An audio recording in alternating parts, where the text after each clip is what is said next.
Hi friends, ఇప్పుడు మనం చూస్తున్నది వీరభద్రస్వామి గోపురం.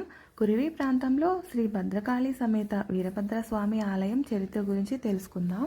ఈ ఆలయంలో వీరభద్రస్వామి 3 కన్నులతో 10 చేతులతో అతి గంభీరంగా దర్శనమివ్వడం ఇక్కడ ప్రత్యేకత.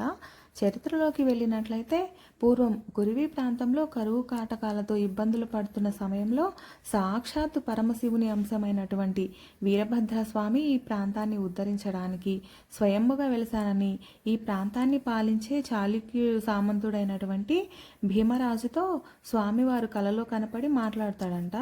ఆ విధంగా స్వామివారి జాడను ఆ రాజు కనుగొని కొరివి ప్రాంతంలో ఆలయాన్ని నిర్మించాడు. ఆనాటి నుంచి శ్రీ వీరభద్ర స్వామి భద్రకాళి అమ్మ సమేత కోరమీసాలతో 10 చేతులతో అతి గంభీరంగా ఈ ఆలయంలో దర్శనమిస్తున్నాడు. ఆలయ ప్రాంగణంలో నిద్ర చేస్తే సమస్యలన్నీ తీరిపోతాయని భక్తుల ప్రధాన విశ్వాసం అండి. స్వామివారిని దగ్గరగా దర్శించుకోండి. ఈ టెంపుల్ చాలా ఫేమస్ అండి, చాలా బాగుంది టెంపుల్. ఈ వీడియో మీకు నచ్చినట్లయితే లైక్ చేయండి, షేర్ చేయండి, సబ్స్క్రైబ్ తప్పకుండా చేయండి. ఫ్యామిలీతో అయితే తప్పకుండా వచ్చి విజిట్ చేయండి. చాలా ఫేమస్ అండి టెంపుల్, చాలా బాగుంది. Thank you for watching.